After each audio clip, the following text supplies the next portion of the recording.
ఆంధ్ర తెలంగాణలో తక్కువ ఫీజులతో high quality results ఇస్తున్న ఏకైక సంస్థ తిరుమల్ ఐఏఎస్ ఇన్స్టిట్యూట్. కొడుకు పెళ్లి ఘనంగా చెయ్యాలని భావించిన ఓ తండ్రి 5 ఏళ్ల నుంచి పైసా పోగేస్తున్నాడు. తిని తినక తన కష్టార్జితాన్ని కొడుకు వివాహం కోసం దాచిపెడుతున్నాడు. దీంతో పాటు తనకున్న కొంచెం స్థలాన్ని అమ్మిన సొమ్ము కూడా ఇన్నాళ్లు కూడబెట్టిన డబ్బులతో కలిపి ఓ బాక్స్ లో దాచిపెట్టాడు. ఇక మరుసటి రోజు ఆ బాక్స్ ను తెరిచి చూడగా అందులో డబ్బులు కనిపించకపోవడంతో బాధితుడు పోలీసులను ఆశ్రయించాడు. అంబేద్కర్ కోనసీమ జిల్లా ప్రభాకర్ నగర్ కు చెందిన కృష్ణ అనే వ్యక్తి అమలాపురంలో ఆటోమొబైల్ షాప్ ను నడుపుతున్నాడు.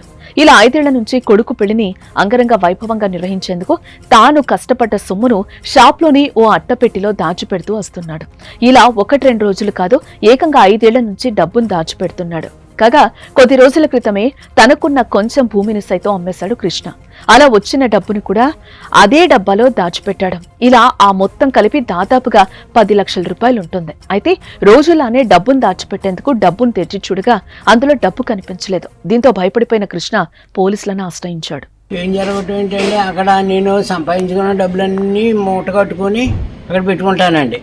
స్థలం అమ్మిన డబ్బులు కూడా అందులోనే పెట్టుకొని అలా ఉంచేసాను అనమాట అండి. మా అబ్బాయి పెళ్ళానండి, జాతి పెట్టుకున్నాను అనమాట అండి. ఇంటికాడ పెట్టుకట్టడం మానేసి అనమాట అండి. అమౌంట్ ఎంత? 10 లక్షల పైన ఉంటుందండి. మ్యారేజ్ గురించి అని తెచ్చుకొని జాగ్రత్త పెట్టుకున్నాను అనమాట అండి. ఎవరి మీద అనుమానం నాకేం కనపట్లేదు. మీ పేరు? కృష్ణ. ఇక బాధితుడి ఫిర్యాదుతో రంగంలోకి దిగిన పోలీసులు దొంగల ఆచూకీ కోసం జాగిలాలతో గాలిస్తున్నారు.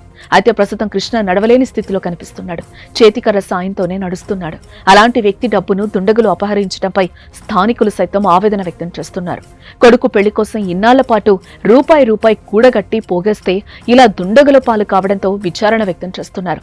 మరోపక్క నిందితులను పట్టుకునేందుకు పోలీసులు ప్రయత్నిస్తున్నారు.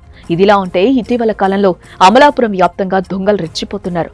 చేతికి అందిన కాడికి దోచుకెళ్తున్నారు. దీంతో అమలాపురం పట్టణవాసులు భయాందోళనకు గురవుతున్నారు.